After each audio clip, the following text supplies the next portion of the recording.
ದೇವರಿಗೊಂದು thanks ಹೇಳೋಣ. ಒಬ್ಬ ಶ್ರೀಮಂತನಿದ್ದ, ಅವನಿಗೆ ಈಗಿರುವ ಶ್ರೀಮಂತಿಕೆ ಏನೇನೂ ಸಾಲದೆನ್ನಿಸಿತು. ಇನ್ನೂ ಶ್ರೀಮಂತಿಕೆ ಗಳಿಸಬೇಕು, ಭಾರೀ ಶ್ರೀಮಂತನೆನಿಸಿಕೊಳ್ಳಬೇಕು ಹೇಗೆ ಎಂಬುದನ್ನೇ ಯೋಚಿಸುತ್ತ ಮಹಡಿಯ ಮೇಲೆ ಶತಪಥ ತಿರುಗಾಡುತ್ತಿದ್ದಾಗ ಅಕಸ್ಮಾತ್ತಾಗಿ ಅವನ ದೃಷ್ಟಿ ರಸ್ತೆಯ ಬದಿಯಲ್ಲಿದ್ದ ಕಸದ ತೊಟ್ಟಿಯಲ್ಲಿ ಏನನ್ನೋ ಹುಡುಕಿ ತೆಗೆದುಕೊಳ್ಳುತ್ತಿದ್ದ ಚಿಂದಿ ಆಯುವವನ ಮೇಲೆ ಬಿತ್ತು. ಬಹಳ ಹೊತ್ತಿನವರೆಗೆ ಚಿಂದಿ ಆಯುತ್ತಿದ್ದ ಅವನನ್ನು ನೋಡಿ ಆ ಶ್ರೀಮಂತನಿಗೆ ಏನನ್ನಿಸಿತೋ ಏನೋ, ಒಂದು ಕ್ಷಣ ಕಣ್ಣು ಮುಚ್ಚಿ ಕೈಗಳನ್ನು ಜೋಡಿಸಿ ಹೇಳಿದ, ದೇವರೇ, ನಾನು ಭಾರೀ ಶ್ರೀಮಂತನಾಗದಿದ್ದರೂ ಚಿಂತೆಯಿಲ್ಲ, ಬಡವನಾಗದೇ ಇರುವುದಕ್ಕೆ ನಿನಗೆ ಅನಂತ ಧನ್ಯವಾದಗಳು. ಕಸದ ತೊಟ್ಟಿಗೆ ಕೈ ಹಾಕಿ ಸಿಕ್ಕಿದ್ದನ್ನು ಚೀಲದಲ್ಲಿ ಹಾಕಿಕೊಂಡು ಹೋಗುತ್ತಿದ್ದ ಆ ಬಡವ ಆಂಬ್ಯುಲೆನ್ಸ್ನಲ್ಲಿ ರೋಗಿಯೊಬ್ಬನನ್ನು ಆಸ್ಪತ್ರೆಗೆ ಸಾಗಿಸುತ್ತಿದ್ದುದನ್ನು ಮನೆಯವರು ರೋದಿಸುತ್ತಿದ್ದುದನ್ನು ನೋಡಿದ. ಆಂಬ್ಯುಲೆನ್ಸ್ ಮರೆಯಾದ ಮೇಲೆ ಹೇಳಿದ, ದೇವರೇ, ಎಲ್ಲ ಭಾಗ್ಯಕ್ಕಿಂತಲೂ ಆರೋಗ್ಯ ಭಾಗ್ಯವೇ ದೊಡ್ಡದೆಂದು ಹೇಳುತ್ತಾರೆ. ಬೇರೆಲ್ಲ ಭಾಗ್ಯಗಳು ಇಲ್ಲದಿದ್ದರೂ ಚಿಂತೆಯಿಲ್ಲ, ಬಹು ಮುಖ್ಯವಾದ ಆರೋಗ್ಯ ಭಾಗ್ಯವನ್ನು ನೀನು ನನಗೆ ಕರುಣಿಸಿರುವೆಯಲ್ಲ, ಅದಕ್ಕಾಗಿ ನಾನು ನಿನಗೆ ಸದಾ ಋಣಿಯಾಗಿರುವೆ. ಆಂಬ್ಯುಲೆನ್ಸ್ನಲ್ಲಿ ಆಸ್ಪತ್ರೆಗೆ ಹೋದ ಆ ರೋಗಿ ತುರ್ತು ಚಿಕಿತ್ಸೆಯ ಬಳಿಕ ಜನರಲ್ ವಾರ್ಡಿಗೆ ಶಿಫ್ಟ್ ಆದ. ಪಕ್ಕದ ಹಾಸಿಗೆಯಲ್ಲಿ ಆಗ ತಾನೇ ಅಸು ನೀಗಿದ್ದ ವ್ಯಕ್ತಿಯ ಶವವನ್ನು ಶವಾಗಾರಕ್ಕೆ ತೆಗೆದುಕೊಂಡು ಹೋಗುತ್ತಿದ್ದುದನ್ನು ನೋಡಿ, ಸದ್ಯ ನಾನು ಸಾಯಲಿಲ್ಲ, ಬದುಕಿದ್ದೇನೆ. ದೇವರೇ, ಎಲ್ಲ ನಿನ್ನ ದಯೆ, ನಿನಗೆಷ್ಟು ವಂದಿಸಿದರೂ ಸಾಲದು ಎಂದು ಹೇಳಿದ. ಅವನ ಮಾತನ್ನು ಕೇಳಿಸಿಕೊಂಡ ಅಲ್ಲಿದ್ದ ನರ್ಸ್, ಸರ್, ಅದಕ್ಕೆ ಅನುಭವಿಗಳು ಹೇಳಿರುವುದು, ಬಯಸಿದ್ದೆಲ್ಲ ಸಿಕ್ಕಿದರೆ ಬಯಕೆಗೆ ಬೆಲೆ ಇರುತ್ತಿರಲಿಲ್ಲ, ಬಾ ಅಂದಾಗ ಬಂದಿದ್ದರೆ ಮರಣಕ್ಕೆ ಬೆಲೆ ಇರುತ್ತಿರಲಿಲ್ಲ. ಒಂದು ವೇಳೆ ನಾವು ಅಂದುಕೊಂಡಿದ್ದೆಲ್ಲ ನಿಜ ಆಗಿಬಿಟ್ಟರೆ ದೇವರಿಗೆ ಬೆಲೆ ಇರುತ್ತಿರಲಿಲ್ಲ. ಯಾರದೋ ಸುಖವನ್ನು ಕಂಡು ನನಗೆ ಆ ಭಾಗ್ಯವಿಲ್ಲ ಎಂದು ಕೊರಗುವುದಕ್ಕಿಂತ ಅವರ ಹಾಗೆ ನಾವಿಲ್ಲವಲ್ಲ ಅಂದುಕೊಳ್ಳುವುದಕ್ಕಿಂತ ಬದುಕು ಹೇಗಿದೆಯೋ ಹಾಗೆಯೇ ಸ್ವೀಕರಿಸಬೇಕು.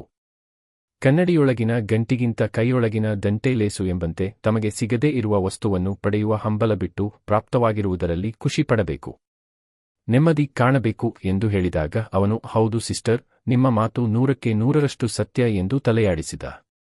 ದೇವರಿಗೆ ಥ್ಯಾಂಕ್ಸ್ ಹೇಳಬೇಕು. ಏಕೆ ಗೊತ್ತೇ? ನಿನ್ನೆ ಕಳೆದು ಹೋದ ದಿನಕ್ಕೆ, ಇಂದು ಲಭಿಸಿರುವ ದಿನಕ್ಕೆ, ನಾಳೆ ಬರುವ ಮತ್ತೊಂದು ಸುಂದರ ದಿನಕ್ಕೆ. ಬೇರೆಯವರಿಗೆ ಹೋಲಿಸಿದರೆ ನಾವೇ ಎಷ್ಟೋ ಪರವಾಗಿಲ್ಲ ಎಂಬಂತೆ ಇಟ್ಟಿರುವುದಕ್ಕೆ ಬಿದಿರು ಹೇಳಿದ ಗುಟ್ಟು. ನಾನು ಬಿದಿರು. ಕಾಡಿನಲ್ಲಿದ್ದರೂ ಇತರ ಗಿಡಮರಗಳಂತೆ ಹೂವಿಲ್ಲ, ಹಣ್ಣಿಲ್ಲ, ಕಾಯಿಲ್ಲ, ಎಲೆಯಲ್ಲೂ ರಸವಿಲ್ಲ, ಹೋಗಲಿ ದನಿದು ಬಂದವರಿಗೆ ನೆರಳಾದರೂ ಕೊಡೋಣವೆಂದರೆ ಅದೂ ಸಾಧ್ಯವಿಲ್ಲ. ಅಂದ ಮೇಲೆ ನನ್ನ ಅಸ್ತಿತ್ವಕ್ಕೇನು ಬೆಲೆಯಿದೆ? ನನ್ನ ಹುಟ್ಟಿಗೇನು ಅರ್ಥವಿದೆ? ನನ್ನನ್ನು ಸೃಷ್ಟಿಸಿದ ಆ ಬ್ರಹ್ಮದೇವನೇ ಈ ನನ್ನ ಪ್ರಶ್ನೆಗಳಿಗೆ ಉತ್ತರಿಸಲಿ ಎಂದುಕೊಂಡು ಬ್ರಹ್ಮನ ಬಳಿಗೆ ಹೋಗಿ ತನ್ನ ಅಸಮಾಧಾನವನ್ನು ಹೊರಹಾಕಿ, ಬ್ರಹ್ಮದೇವ, ಈಗ ನೀನೇ ಹೇಳು, ಈ ನಿನ್ನ ಸೃಷ್ಟಿಯೊಳಗೆ ನನ್ನದೊಂದು ಇಂಥ ಪಾತ್ರ ಬೇಕಿತ್ತೆ? ಇದು ಒಂದು ರೀತಿಯಲ್ಲಿ ಶಾಪವಲ್ಲವೇ ಎಂದು ಕೇಳಿತು.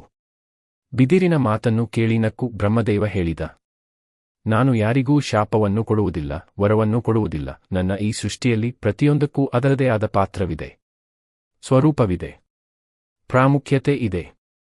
ಕತ್ತಲೆಯನ್ನು ಮೀರಿ ದೀಪ ಬೆಳಕು ನೀಡುವುದಿಲ್ಲವೇ? ಪೆಟ್ಟು ತಿಂದ ಕಲ್ಲು ಕೂಡ ಗುಡಿಯೊಳಗಿನ ದೇವನಾಗುವುದಿಲ್ಲವೇ? ಬೋಳು ಬೋಳಾದ ಬೆಟ್ಟ ದೃಢವಾಗಿ ಎತ್ತರೆತ್ತಕ್ಕೆ ಬೆಳೆಯುವುದಿಲ್ಲವೇ? ಹೊರಟರೆ ಚಿಕ್ಕ ಇರುವೆಯು 100 ಯೋಜನ ಹೋಗುವುದಿಲ್ಲವೇ? ಅಂದ ಮೇಲೆ ನೀನೇಕೆ ಚಿಂತಿಸಬೇಕು? ನಿನ್ನಲ್ಲೂ ಸಾಮರ್ಥ್ಯವಿದೆ, ಪ್ರಯತ್ನ ಪಡು, ಛಲದಿಂದ ಮುನ್ನುಗ್ಗು, ಆಗ ನಿನ್ನ ಪ್ರಾಮುಖ್ಯತೆಯು ಬೆಳಕಿಗೆ ಬರುತ್ತದೆ ಎಂದು ಹೇಳಿದನು. ಬ್ರಹ್ಮ ಹೇಳಿದಂತೆ ಬಿದಿರು ಮನಸ್ಸು ಮಾಡಿತು.